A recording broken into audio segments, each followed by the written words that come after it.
सभी को नमस्कार। अब आज फर्स्ट ईयर में सेकंड सेमेस्टर में हम फिजियोलॉजी में अब नया आज जो अध्याय शुरू करने जा रहे हैं चैप्टर, वो है प्यूबर्टी, यौवन आरंभ और जवानी। ये अच्छा चैप्टर आपको पसंद आएगा, है? सारे जवान सुनने वाले हो। जवानी है ना, प्यूबर्टी, यौवन आरंभ, यौवन अवस्था। परिभाषा: यौवन आरंभ अवस्था जीवन की वह अवस्था है जब पशु के जनन अंग क्रियात्मक रूप से पूर्ण विकसित हो जावें एवं संतानोत्पत्ति के लिए सक्षम हो जावें तथा द्वितीयक लैंगिक यानी कि सेकेंडरी सेक्स कैरेक्टर्स प्रदर्शित करने लग जाएं, दिखाने लग जाएं कि मैं जवान हो गया। दिखाते हैं ना, से सबको पता है। ये सेकेंडरी सेक्स कैरेक्टर्स हैं। जो जवान हो जाता है ना, तो ये सारे लक्षण शो करता है कि मैं जवान हो गया हूँ भाई। नर में लक्षण, नर में जो है शुक्र प्रजनन यानी कि स्पर्मेटोजोआ का निर्माण, स्पर्म्स के बनना शुरू, मादा से संभोग हेतु आकर्षित होना तथा उसको गर्भित करने की क्षमता रखना। और मादा में ये लक्षण आते हैं: हीट में आना यानी कि स्ट्रेस में आना, मद में आना, और ओवुलेशन का होना, डिंब बनना, डिंब क्षरण कहते हैं जिसको, होना अर्थात डिंब ग्रंथियों का सक्रिय व क्रियाशील होना। नर पशु की तरफ आकर्षित होना, जैसे मेल जो है वो फीमेल की तरफ आकर्षित होता है, और नर से संभोग करना। ये जो है सेकेंडरी सेक्स कैरेक्टर्स और ये प्यूबर्टी के सारे जो है वो लक्षण हैं। अब है प्यूबर्टी की विभिन्न उम्र, कब कब जो है वो जवान होते हैं पशुओं में, ये उम्रें हैं। अब आप देखना, गोवंश के अंदर जितने भी शंकर नस्ल की क्रॉस ब्रीडिंग है, क्रॉस ब्रीड नस्लें हैं ना, शंकर, जिनको हम जो है जब HF का इंजेक्शन जो है वो हमारी देसी गाय के लगा देते हैं, तो ये क्रॉस ब्रेड जो है वो मानी जाएगी, जो जन्म लेगी बच्ची। तो ये जो 8 से 18 माह में ये नौजवान हो जाती है, यानी कि प्यूबर्टी एज में आ जाती है। और जो हमारी देसी भारतीय नस्लें हैं वो 24 से 30 माह, 2 साल से 2.5 महीने में ये इस अवस्था में पहुंचती हैं। भैंस वंश में 24 से 48 माह, घोड़ी में 18 से 24 माह, बकरी 6 से 12 माह, सूअर 6 से 12 माह, कुतिया जो है 8 से 10 माह में प्यूबर्टी में आ जाती है, और ऊँट जो है वो 3 से 5 वर्ष की उम्र में, 3 से 5, 3 साल का जो टोडिया है वो जवान हो जाता है। यौवन अवस्था जो है, यौन आरंभ अवस्था पर निम्न कारक फैक्टर काम करते हैं। ये अगर डिस्टर्ब हो जाते हैं तो यौवन अवस्था लेट आती है।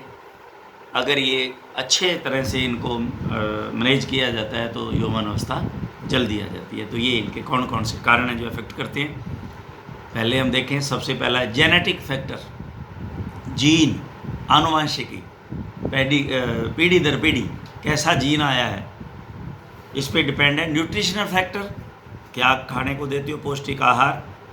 उसके बाद में हार्मोनल फैक्टर्स, हार्मोन कितने स्क्रीट हो रहे हैं, किस लेवल में हो रहे हैं। सामाजिक, सोशल एवं जलवायु, क्लाइमेटिकल फैक्टर। उसके बाद में आता है बॉडी वेट, कितना गेन किया, शारीरिक भार। और उसके बाद में आती हैं अन्य हैं प्रजनन ऋतु, प्रजनन ऋतु पे भी डिपेंड करते हैं। क्योंकि हमने देखा है कुछ जानवर जो हैं वो हीट में गर्मियों में रहते हैं, आते हैं, लेकिन कुछ सर्दियों में ही आते हैं। जैसे आपने अभी पिछले चैप्टर में पढ़ा भी था कि भैंस जो है वो सर्दियों में हीट में जनरली आती है, लेकिन गाय जो है वो लगातार हीट में, सर्दी गर्मी में आ जाती है। तो इस तरह के ये कारण हैं प्रजनन ऋतु के भी। अब पहला है जेनेटिक फैक्टर।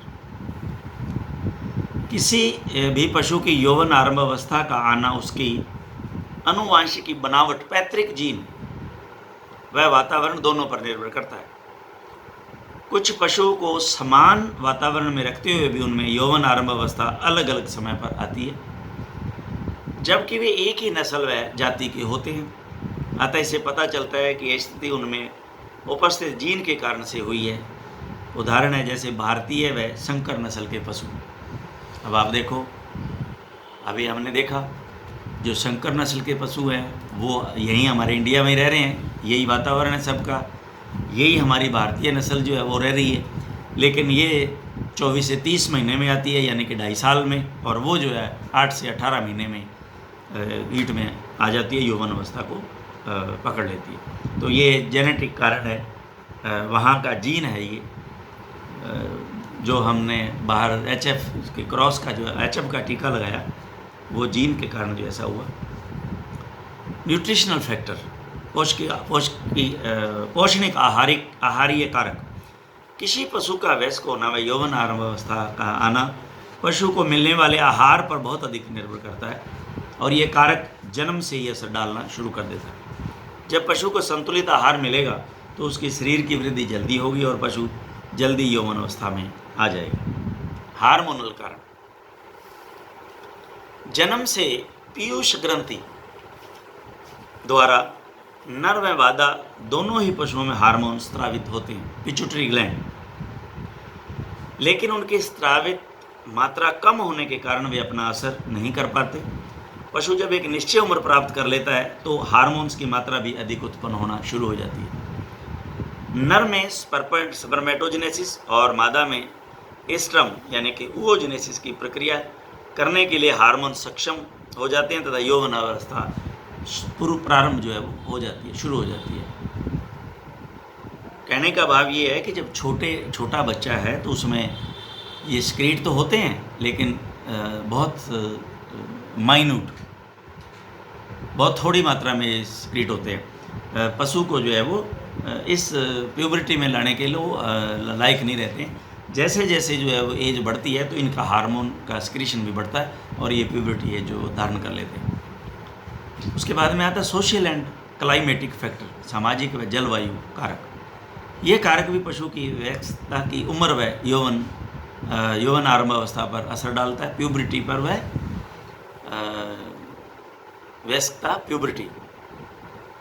नर भेड़ जो है वो, नर भेड़ यानी कि मेंढे को यदि दिन की रोशनी को कम उपलब्ध करावें, अर्थात ज़्यादा समय अंधेरे में रखें, तो उसमें टेस्टोस्टेरोन हार्मोन की मात्रा बढ़ जाती है। अगर अंधेरे में रखें नर मेंढे को तो टेस्टोस्टेरोन की मात्रा बढ़ जाएगी, तो जल्दी प्यूबरिटी जो है वो उसमें आ जाएगी। इसी प्रकार यदि नर पशु को मादा पशुओं के साथ रखा जाए तो यह देखा गया है कि नर पशु में वयस्कता व यौन अवस्था जल्दी आ जाती है।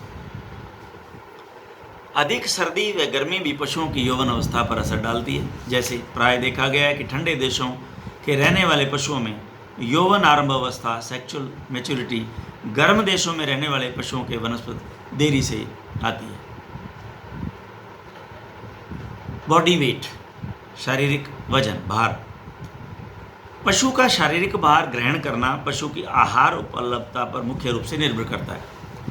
प्राय देखा गया कि पशु की युवा अवस्था की उम्र तो हो जाती है, लेकिन उसने आहार की कमी से शारीरिक भार ग्रहण नहीं करता, तो पशु यौवन अवस्था अवस्था ग्रहण नहीं करता।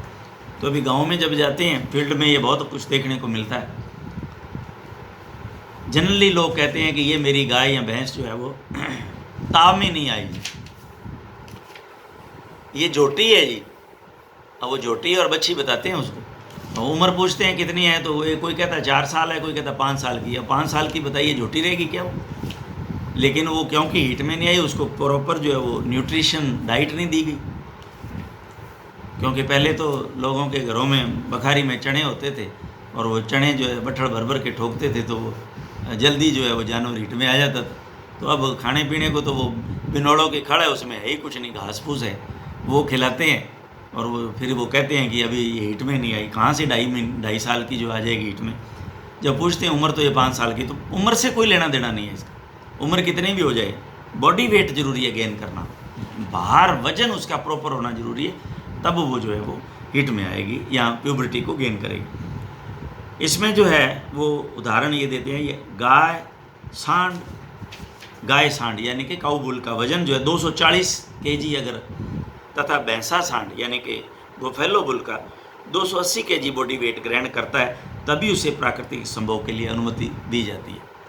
यानी कि अब ये प्यूबर्टी या मेच्योरिटी एज पर आया है, उसे वजन पर आया है। भारी भरकम शारीरिक भार वाले पशुओं में हल्की नस्ल के नर पशुओं की तुलना में यौवन अवस्था देरी से आती है, क्योंकि वो भारी हैं और उसमें फैट ज़्यादा है। तो ज़्यादा फैट है जहाँ पर, तो ना तो गाय भी दिक्कत में, गाय को भी प्रॉब्लम आएगी हिट में आने में, और इधर प्यूबर्टी एज में हॉलस्टीन उदाहरण जो है वो इनको बुल को भी आती है। तो हॉलस्टीन व नागौरी। कुछ वैज्ञानिक इसे इसलिए भी मानते हैं कि भारी सांड की वसाइस फैट हार्मोन्स का अवशोषण कर लेती है। बिल्कुल सही है, इसलिए उनमें प्यूबर्टी देरी से आती है। बिल्कुल सही है। अन्य कारण जो है वो प्रजनन ऋतु, ब्रीडिंग सीजन, ये बड़ा इंपॉर्टेंट है। ब्रीडिंग सीजन,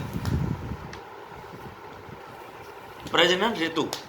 अब आपने देखा है कि अब ये जो मौसम ज़्यादातर जनरली जो है वो बिच जो है इस मौसम में ज़्यादातर हीट में होती है,